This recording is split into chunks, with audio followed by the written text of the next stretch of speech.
Close your eyes and imagine this. You wake up every morning not knowing if you'll survive the day. You sleep with a loaded gun under your pillow because the tent next to yours was robbed at knife point last night. You drink water that might give you cholera. You eat food that might be poisoned with arsenic or laced with lead. You work alongside men who might murder you for the gold in your pocket. You walk down streets where fires could erupt at any moment and consume entire city blocks in minutes.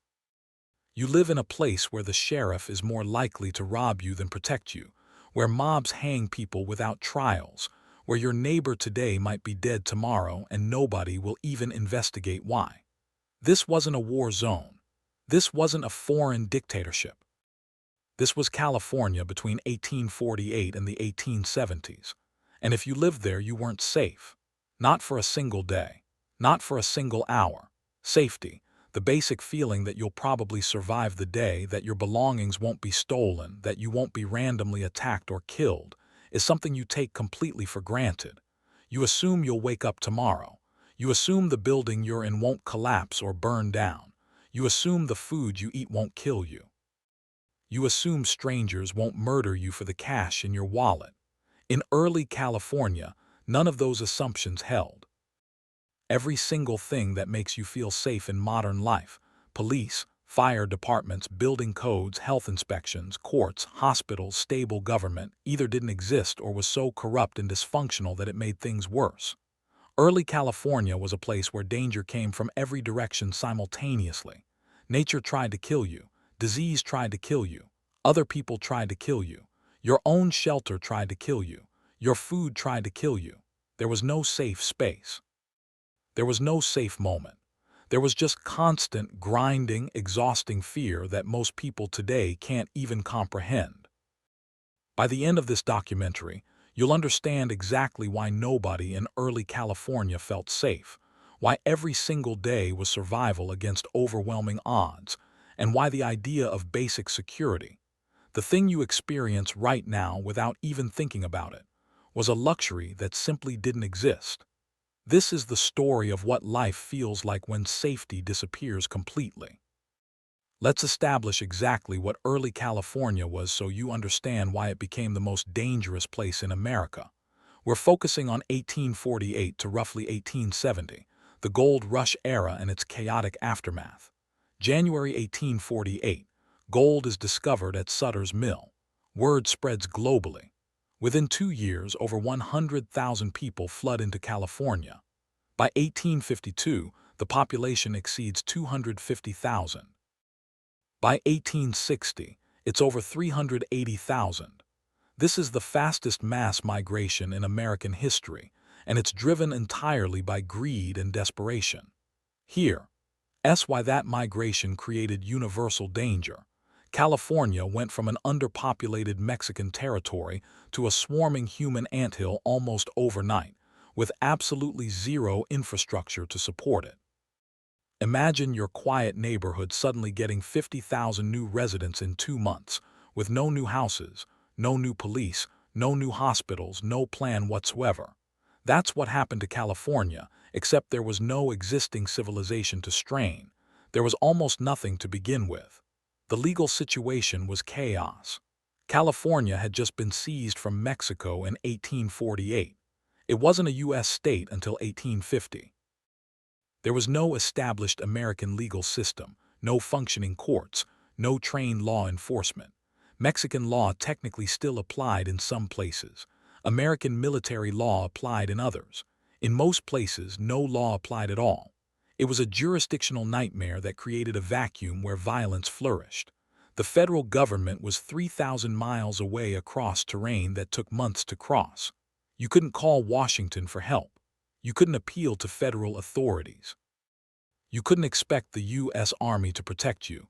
They were overwhelmed and understaffed.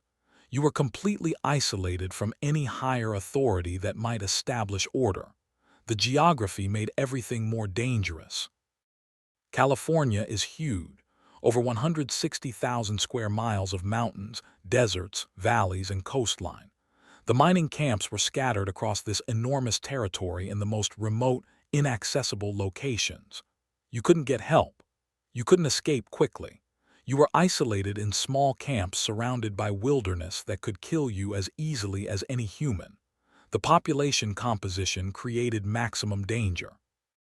Early California was overwhelmingly young, single men, often the most violence-prone demographic in any society.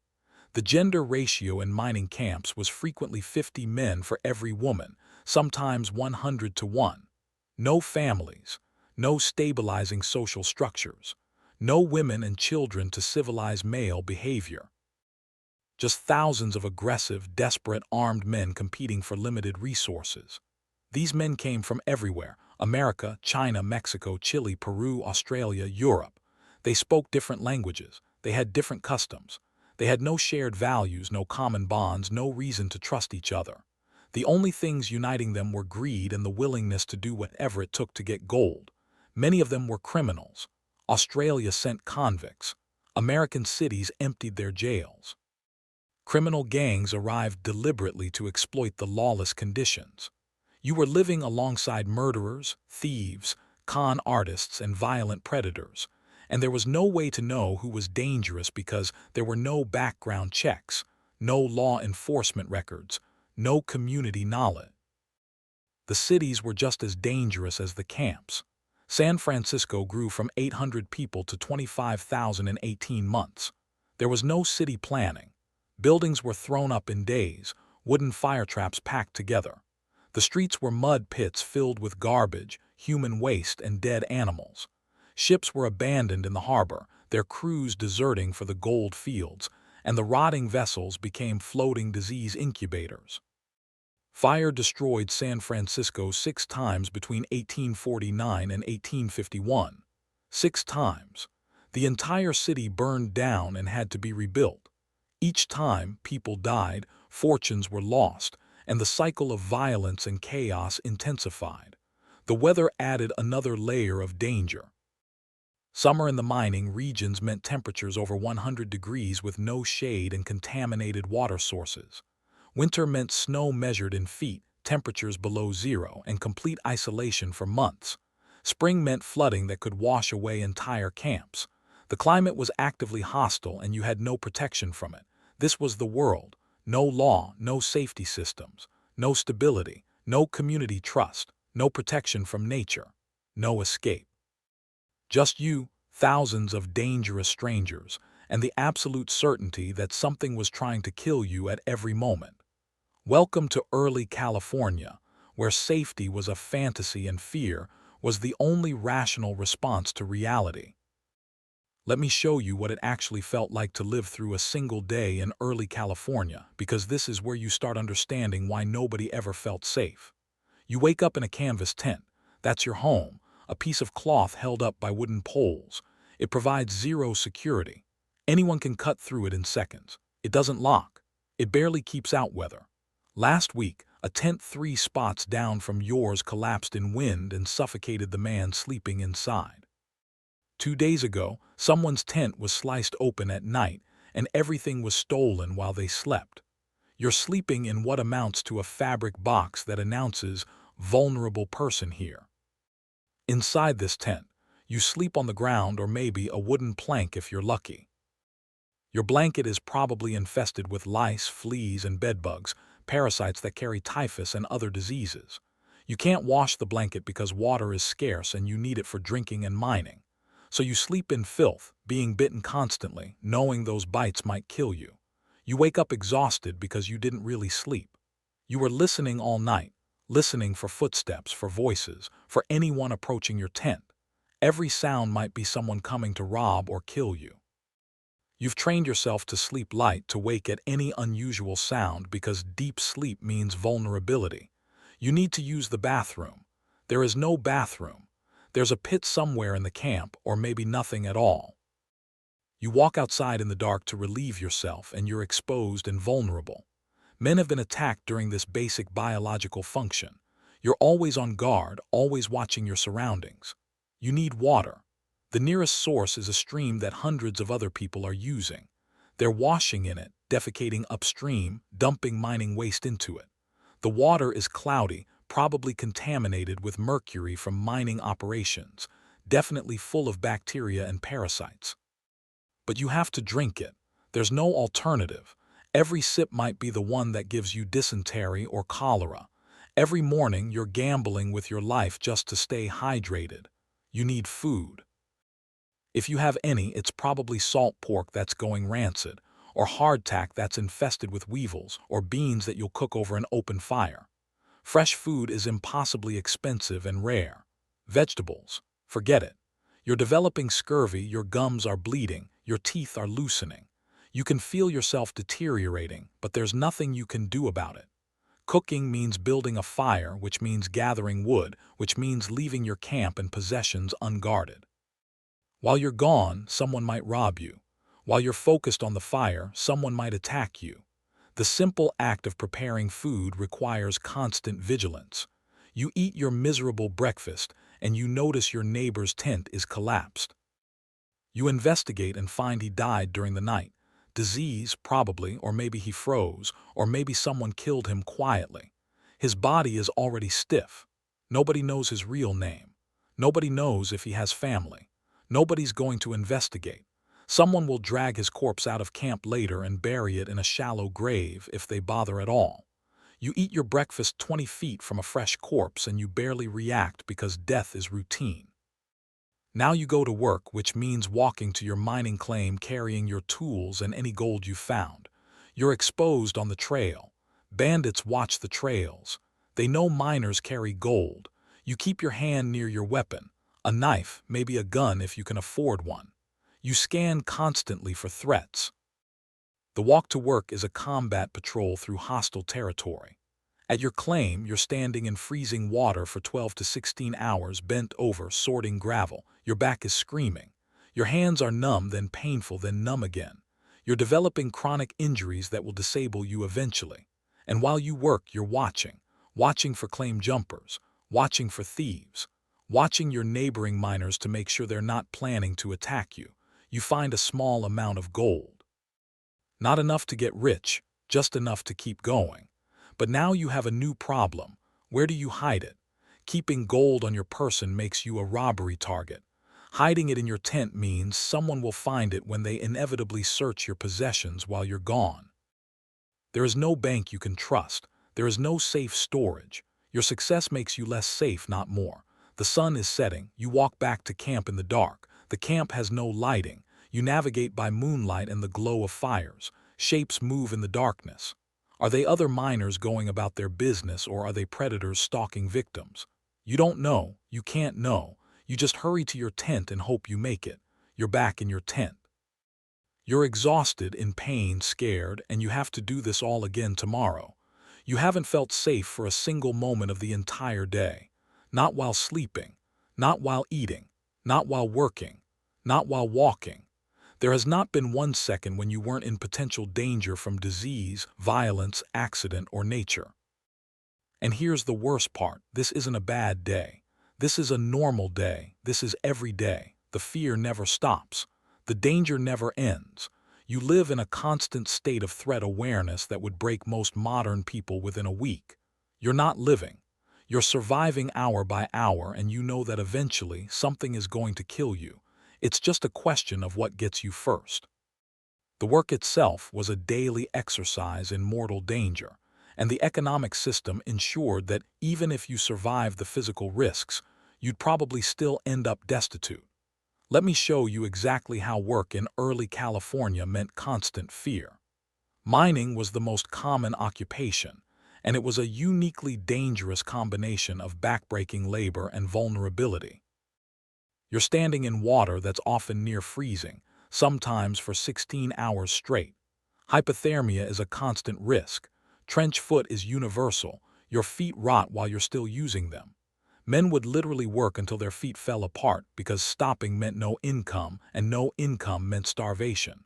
The equipment itself was dangerous. Picks and shovels caused injuries constantly. A slip means impaling yourself or smashing your feet. Rockers and sluices had moving parts that crushed fingers and hands. Hydraulic mining, which became common in the 1860s, used high-pressure water cannons that could tear flesh from bone. Men were killed regularly by their own equipment, and there was no workers' compensation, no safety regulations, no help for the injured. But the physical danger was only half of it. The real fear came from human threats. Your mining claim was a piece of land you de-staked and registered, supposedly legally yours.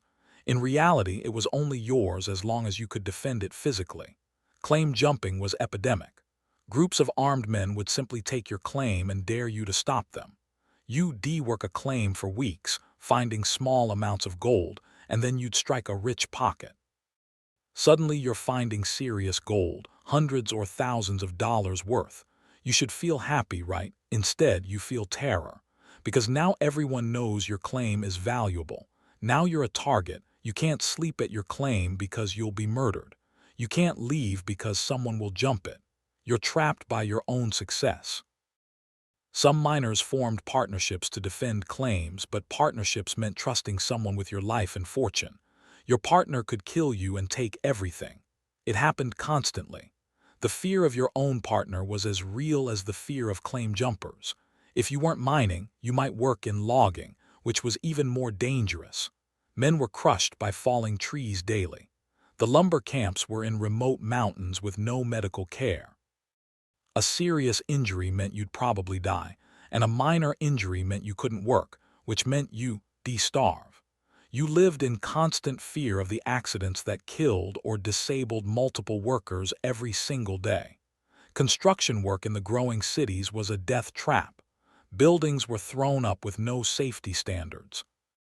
Workers fell from heights constantly. Structures collapsed during construction, burying workers alive. You de-work on scaffolding made of rough timber held together with rope, 3 stories up, knowing that if you fell you'd die or be disabled, and knowing that the builder wouldn't even stop work to help you. If you worked in transportation, driving wagons, handling cargo at docks, working on ships, you faced different but equally serious dangers. Wagons overturned. Cargo crushed workers. Ships caught fire. Dock workers drowned in the harbor. Every job was a daily gamble with death or disability. The pay structure made everything worse. Even if you survived the work, you probably weren't making enough to achieve security. Miners averaged maybe $5-10 per day in gold when they found anything, which sounds decent until you realize that a basic meal cost $3, a tent site cost $2 per night, tools cost a fortune, and you had to pay the foreign miners tax if you weren't white. After expenses, most miners made nothing. They worked themselves into disability for the privilege of barely surviving. You couldn't save. You couldn't build security. You were trapped in a cycle where you had to work dangerous jobs just to eat, which meant you could never escape the danger. The economic volatility added psychological terror. Prices fluctuated wildly.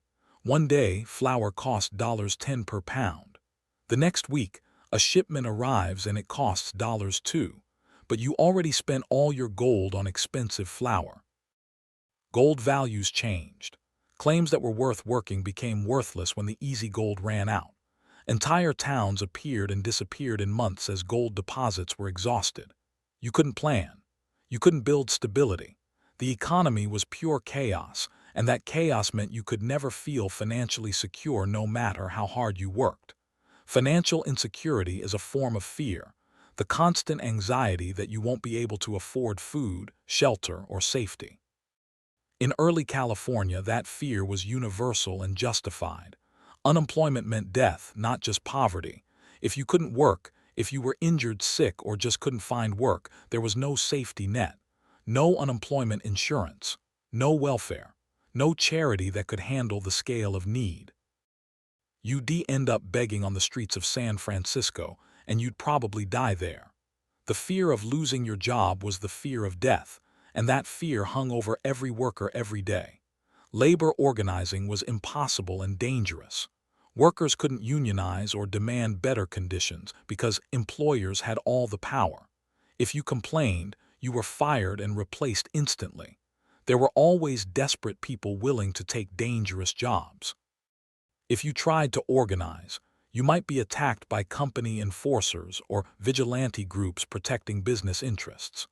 You were completely alone in an economic system designed to extract maximum labor while providing minimum compensation, and zero security.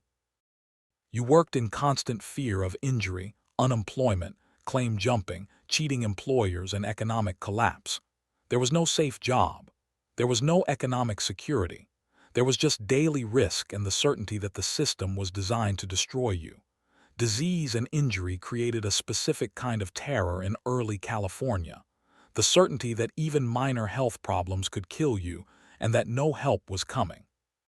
Let me show you why every ache, every cough, every cut was potentially a death sentence. Cholera was the nightmare disease.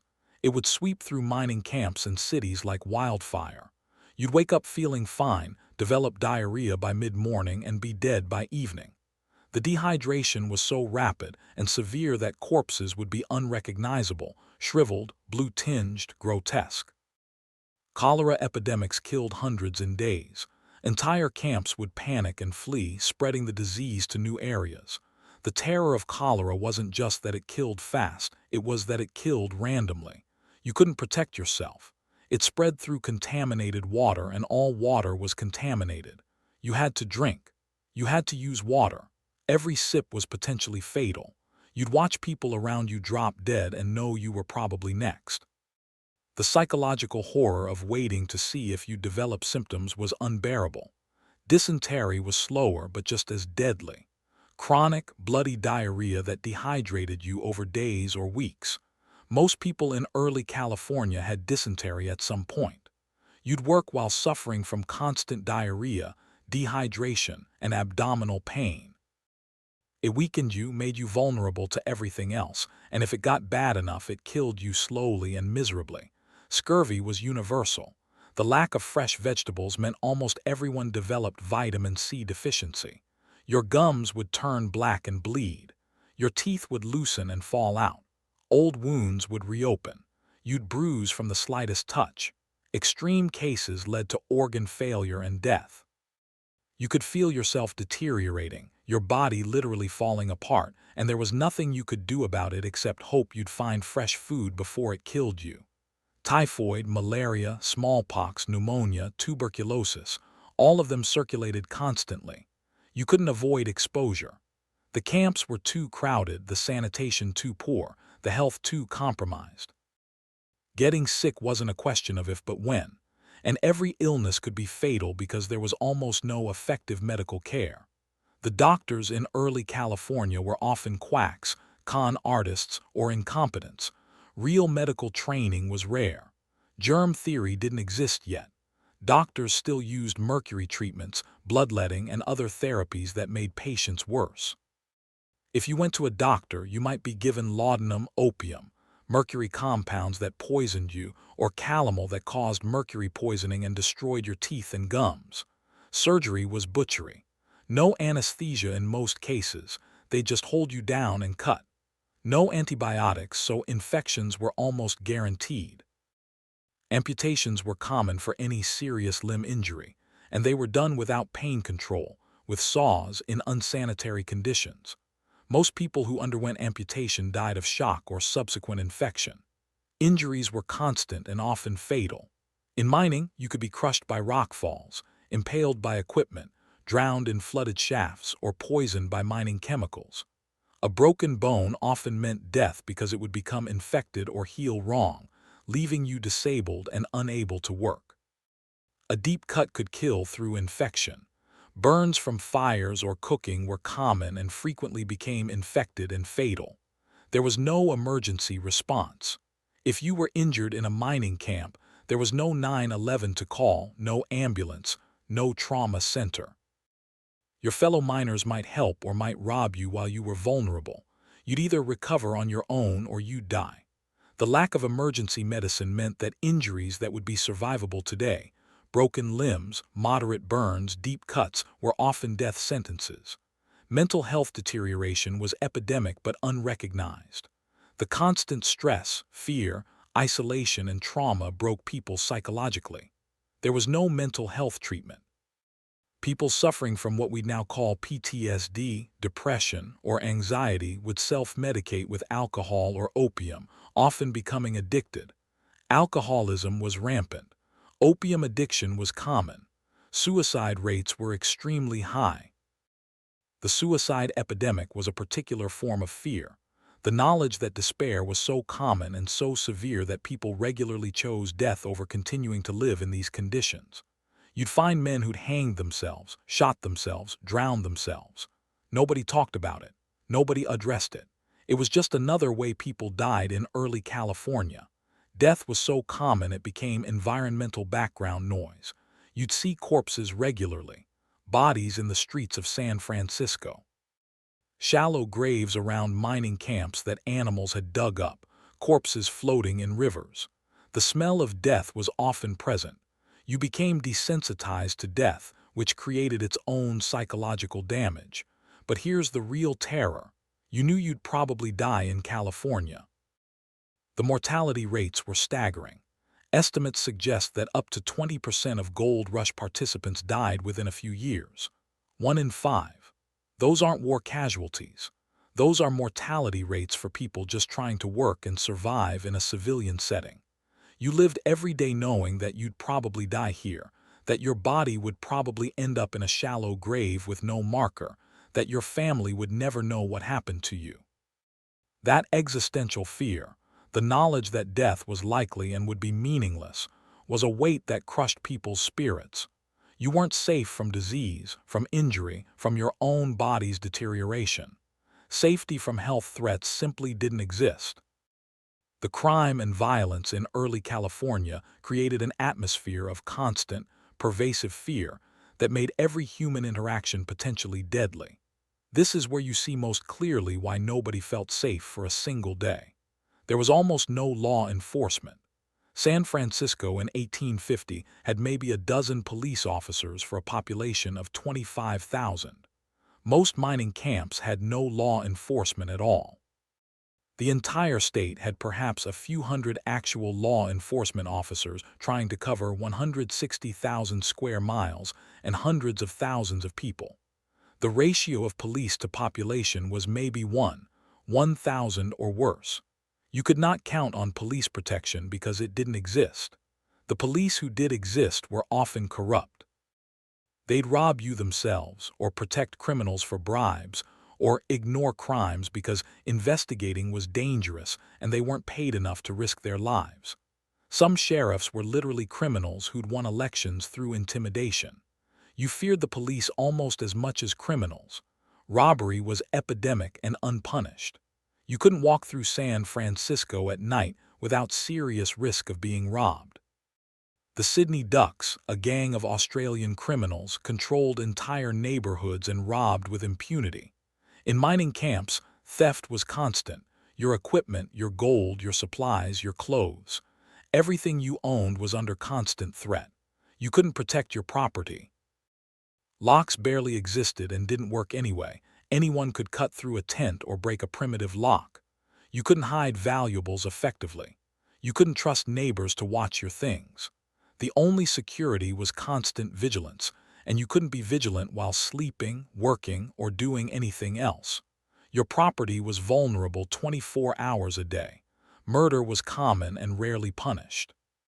Conservative estimates suggest over 1,000 murders per year in California during the early 1850s, and that's probably a massive undercount because most murders were never reported or investigated.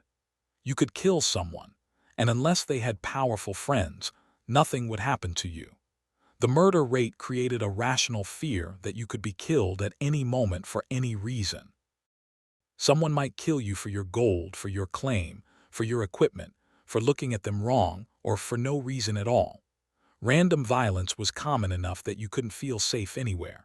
Claim jumping often involved violence or threats of violence. Armed groups would show up at your claim and tell you to leave or die. You had no recourse.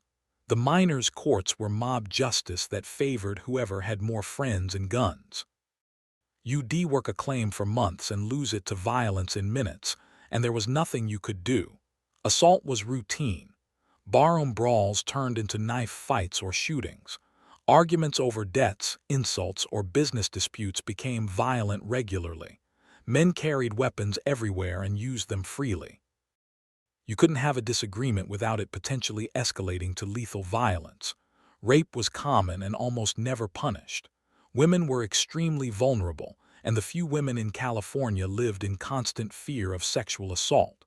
The gender imbalance, the lack of law enforcement, and the cultural attitudes meant that rapists operated with near impunity. Women couldn't feel safe anywhere, ever. Racial violence was systematic and legal. White mobs would attack Chinese camps, burning them down, stealing everything, beating or killing the residents. Mexican miners were driven off their claims with violence. Native Americans were hunted and killed for bounties. The state government paid for Native American scalps. This was legal, sanctioned genocide and racial terrorism. If you were Chinese, Mexican, Native American, or any other non-white group, you lived in constant fear of mob violence that authorities wouldn't just ignore but actively supported. The foreign miners' tax was enforced through violence and theft. You could be beaten or killed for being the wrong race, and it was effectively legal. Vigilante violence became the dominant form of justice, but it was just another form of terror. Vigilance committees would form, claim to fight crime, and then hang people without trials. Sometimes they targeted actual criminals. Often they targeted business rivals, political enemies, or people they just didn't like. The San Francisco Vigilance Committees of 1851 and 1856 hanged dozens of people, exiled hundreds more, and ruled through fear and intimidation. They were mob rule dressed up as law and order. If the vigilantes decided you were guilty, you'd be hanged publicly. There was no appeal, no due process, no protection. You could be lynched based on rumor or prejudice. This created a new fear, the fear of being accused. Even innocent people lived in terror of being targeted by vigilantes because there was no defense. If a mob decided you were guilty, you died. The vigilance committees created as much fear as the criminals they claimed to fight. Arson was epidemic. San Francisco burned down 6 times in 18 months because criminals would set fires to create chaos, then rob people fleeing the flames. Fires killed hundreds of people. They destroyed everything you owned in minutes. You lived in wooden structures surrounded by other wooden structures, and you knew that fire could erupt at any moment and kill you. The fear of fire was so intense that people in San Francisco slept in their clothes, ready to flee at any moment. They kept emergency bags packed. They had escape routes planned.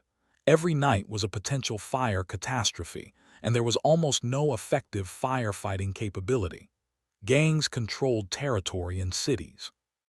The Hounds in San Francisco, various ethnic gangs, criminal organizations. They'd control neighborhoods and extort protection, money from residents and businesses. If you didn't pay, they'd destroy your property or hurt you. You were paying protection money to criminals because there was no actual protection from authorities. You lived in a state of constant hypervigilance. You watched everyone. You trusted no one. You slept light and woke at every sound. You kept weapons ready. You avoided certain areas and certain people. You made yourself look poor so you wouldn't be targeted. You lived like a combat soldier in a war zone, except there was no end date, no rotation home, no relief. This was just life forever. The psychological toll of living in constant fear of violence is devastating. Modern people who live in high-crime areas experience measurable health effects from chronic stress. In early California, everyone lived in conditions that would be considered severely traumatic today. Nobody felt safe because nobody was safe. Violence could come from any direction at any time, and there was no protection, no justice, and no escape. The vulnerable populations in early California lived in a special kind of hell where safety was even more impossible. Their experiences show the absolute worst of what fear and vulnerability meant in this society. Women in early California lived in constant terror of violence, particularly sexual violence. The extreme gender imbalance meant that women were surrounded by dozens or hundreds of men, many of whom had been isolated from women for months or years. Women couldn't walk through mining camps without being harassed, propositioned, or threatened. They couldn't go anywhere alone safely. The few married women who came to California were often isolated in remote camps with no other women around, completely dependent on husbands who held all legal power over them. Domestic violence was common and completely unpunished. A man could beat his wife and nobody would intervene. Women had no legal recourse, no shelters to flee to, nowhere to go for help. The women working as prostitutes, many of them forced into it through trafficking or desperation, lived in conditions that can only be described as slavery. Chinese women were particularly victimized, brought to California through fraud or kidnapping and forced into brothels. They were locked in, beaten if they refused customers, and worked until disease or violence killed them. Their average survival time in the trade was often just a few years. These women lived in constant fear, fear of violence from customers, fear of being killed by their captors if they tried to escape, fear of disease, fear of pregnancy, which could be fatal given the lack of medical care. They had zero protection from law enforcement. Police ignored or participated in their exploitation. Every day was survival against overwhelming odds. Female business owners, the few who existed, faced constant threats. They'd be robbed, threatened, or attacked. Their businesses would be vandalized or burned down. They had to be harder and more ruthless than men to survive, and even then they were vulnerable in ways men weren't. Every business transaction carried the risk of violence or sexual assault. Children in early California suffered terribly. The few children present were often forced to work dangerous jobs from young ages, hauling equipment, working in mines, doing manual labor. They were injured and killed at work regularly. Child labor protections didn't exist. A child's value was measured by how much work they could do. Orphans were everywhere. Parents died constantly from disease, accidents, and violence, leaving children alone in a world that saw them as burdens rather than vulnerable beings needing protection. Orphaned children would beg on the streets of San Francisco, sleeping in alleys, eating garbage, dying from exposure and disease. Nobody helped them because helping meant taking on a financial burden most people couldn't afford. Child trafficking and exploitation happened openly. Orphans would be adopted by people who used them as unpaid labor, essentially slavery. Girls were particularly vulnerable to sexual exploitation. Boys were worked in dangerous conditions. There was no child protective services, no system to safeguard children's welfare. Children lived in constant fear, fear of starvation, of abandonment, of exploitation, of violence. They grew up in an environment that taught them that they were worthless, that nobody would protect them, and that survival meant hardening themselves against all human emotion. The psychological damage was generational. Chinese immigrants faced systematic terror. They were targets of racial violence, robbery, and murder. White mobs would attack Chinese camps without warning, burning them to the ground, stealing everything, beating or killing residents. The foreign miners, tax specifically targeted Chinese miners, enforced through violence. Chinese immigrants couldn't testify in court against white people, which meant white criminals could rob, assault, rape, or murder Chinese people with complete impunity. This created a situation where Chinese immigrants had zero legal protection.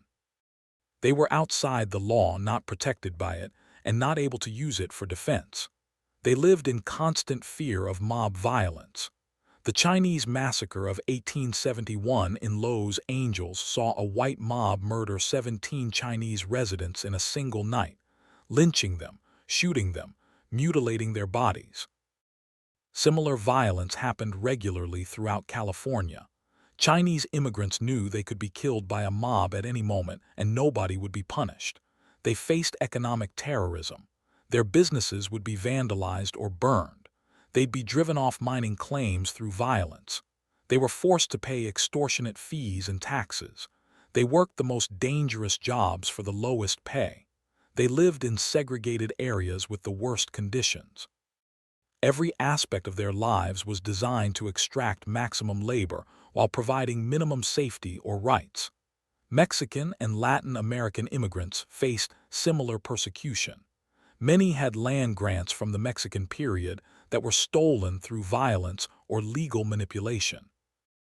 They were driven off their land by American squatters who used violence and corrupt courts to seize property.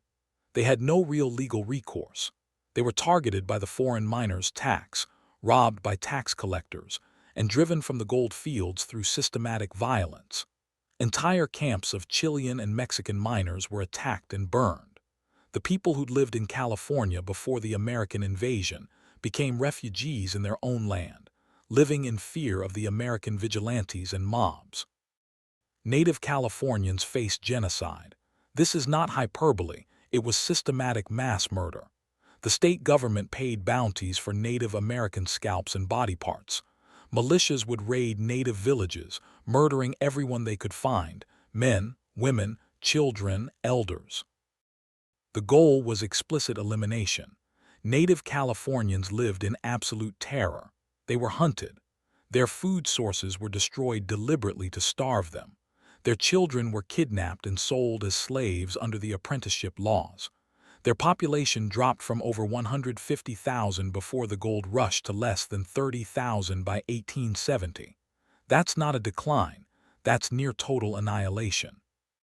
Survivors lived in constant fear of being murdered, of watching their families killed, of being enslaved. They had no protection, no rights, no safety.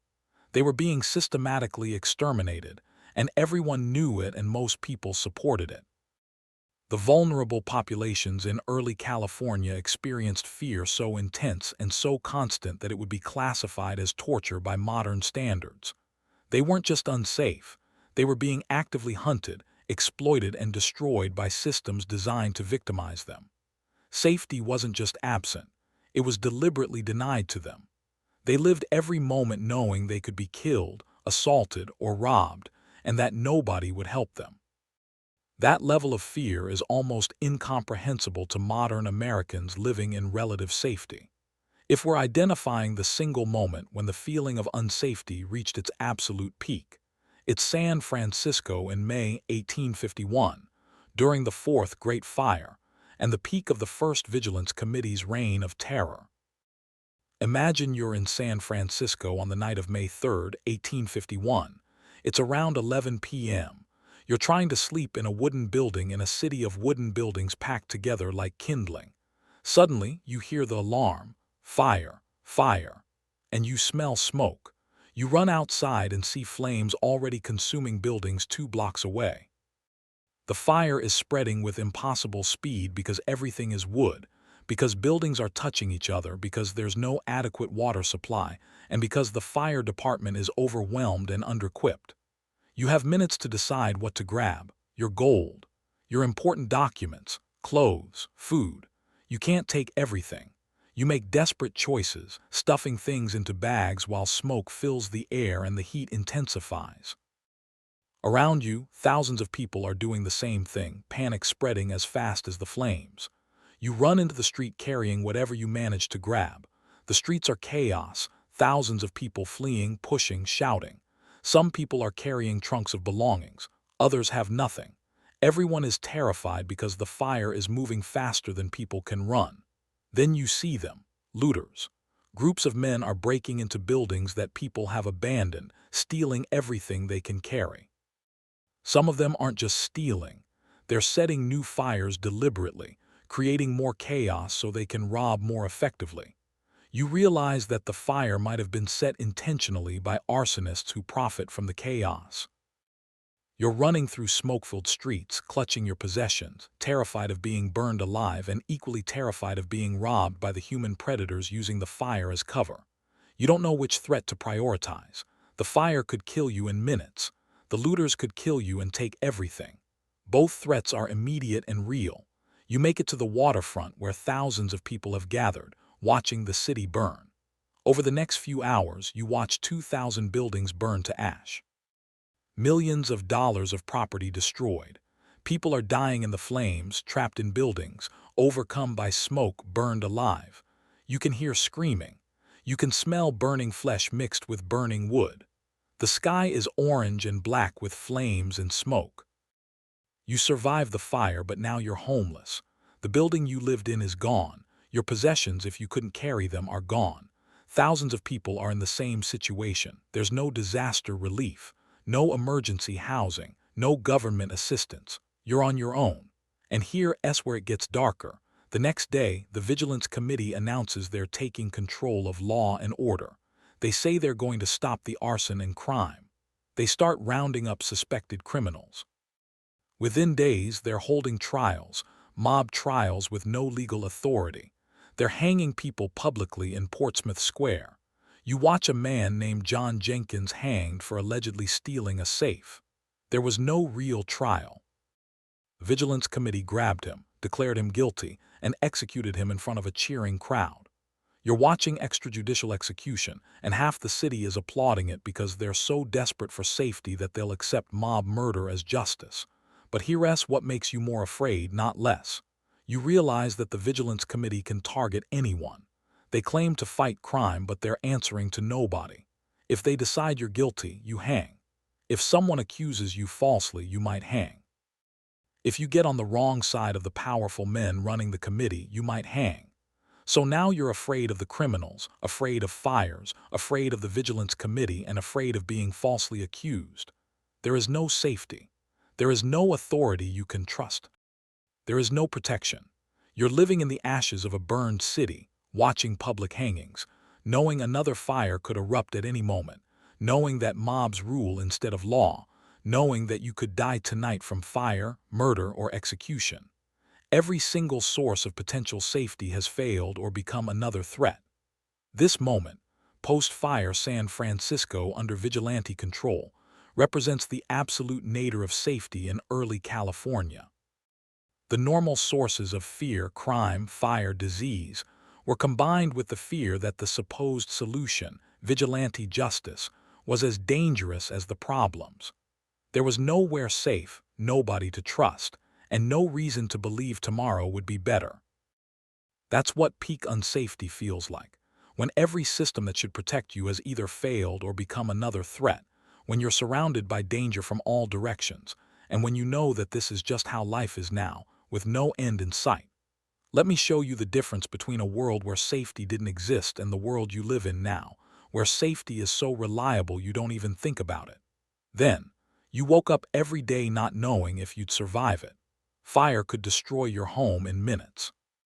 Disease from contaminated water could kill you in hours. Criminals could rob or murder you with near impunity. Your workplace could kill or disable you without compensation. There were no police you could trust, no courts that functioned, no emergency services to call. You lived in constant fear of violence, disease, disaster, and death. Safety was a fantasy. Fear was rational. Every day was survival. Now, you wake up in a building built to code, inspected for safety, equipped with smoke detectors and fire suppression systems. If there's a fire, you call 911 and firefighters arrive in minutes. You drink water that's tested and treated, safe enough that you don't even think about it. You eat food inspected by health departments. You work under OSHA regulations with safety requirements and workers' compensation if you're injured. If you're victimized by crime, you can call police who will actually investigate. You have courts, lawyers, and legal rights. You can't be hanged by a mob. You can't be legally hunted for your race. You have emergency rooms, ambulances, and medical care that can treat conditions that would have been death sentences in 1850. Then, women were vulnerable to violence with no protection. Children were exploited with no safeguards. Immigrants were terrorized with government approval. The vulnerable had no rights and no safety. Now, we have domestic violence laws, child protection services, and civil rights legislation. They're imperfect and often inadequately enforced, but they exist. There's a legal framework that says vulnerable people deserve protection. The concept of universal human rights exists in law, even when it fails in practice. Then, safety required constant vigilance, weapons, paranoia, and luck. Most people never felt safe. Many people died specifically because they couldn't achieve safety. Now, you feel safe without thinking about it. You walk down streets without expecting to be murdered. You sleep without guarding your possessions. You drink water without expecting cholera. You trust that buildings won't collapse or burn down. You assume emergency services will respond to crises. That assumption of safety, the baseline feeling that you'll probably be okay, is so fundamental to your life that you don't recognize it as the profound gift it is. People in early California would have seen your life as paradise, specifically because of the safety you take for granted. The difference isn't small. It's the difference between living in constant fear and living with reasonable confidence in your continued survival. It's the difference between hypervigilance as a necessary survival skill and relaxation as a normal state. It's everything. So now you understand why nobody felt safe for a single day in early California.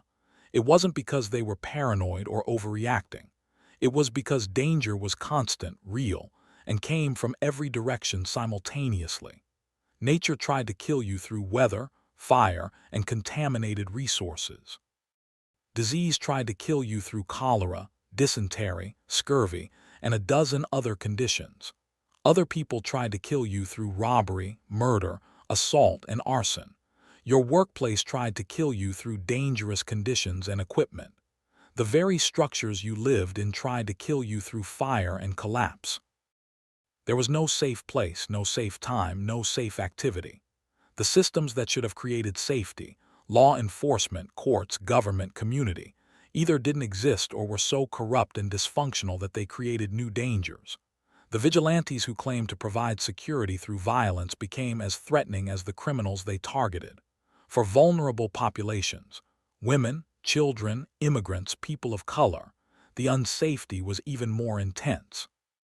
They faced all the dangers everyone else faced, plus systematic violence, exploitation, and legal persecution. They had zero protection and were actively targeted. The psychological toll of living in constant fear is devastating. Modern people who experience chronic fear develop PTSD, anxiety disorders, depression, and physical health problems. Everyone in early California was living under conditions that would be classified as severely traumatic by modern standards. The fact that people survived this at all is testament to human resilience. But many didn't survive, and those who did carried permanent psychological scars. Here's what matters: the safety you feel right now, the assumption that you'll probably survive today, that your home won't burn down, that you won't be randomly murdered, that you can drink water without dying. This safety is not natural. It's not automatic. It's the result of centuries of building systems, laws, and infrastructure specifically designed to create safety. We built fire departments, water treatment systems, building codes, police forces, courts, hospitals, emergency services, and thousands of other systems because we collectively decided that the level of unsafety that existed in places like early California was unacceptable. We created civilization specifically to escape the constant fear that characterized early California. Those systems aren't perfect. They fail regularly. They're often unjust. But they exist, and they work well enough that most people in modern California can go days, weeks, even entire lives without experiencing the kind of immediate, constant danger that was routine in early California. The people who lived in early California, who survived the constant fear and danger, who built the first systems that eventually became modern California, they deserve to be remembered not as romantic pioneers, but as people who endured conditions that would break most modern people. They lived through a level of unsafety that we can barely comprehend. Remember them. Remember what life was like without safety. Remember that the civilization we have now, imperfect as it is, protects you from dangers you don't even know exist because they're prevented before they reach you. And remember that safety isn't automatic. It requires constant work to maintain the systems that create it. If this story made you think differently about safety, about civilization, about what it takes to create a society where people can live without constant fear, then share it. Talk about it. Remember it. And if you want to understand how other states created their own versions of danger and unsafety, how other frontier societies failed to protect their people, stick around. History is full of these lessons, And every one of them reminds us that the safety we have now is precious, fragile, and worth protecting. Thanks for watching.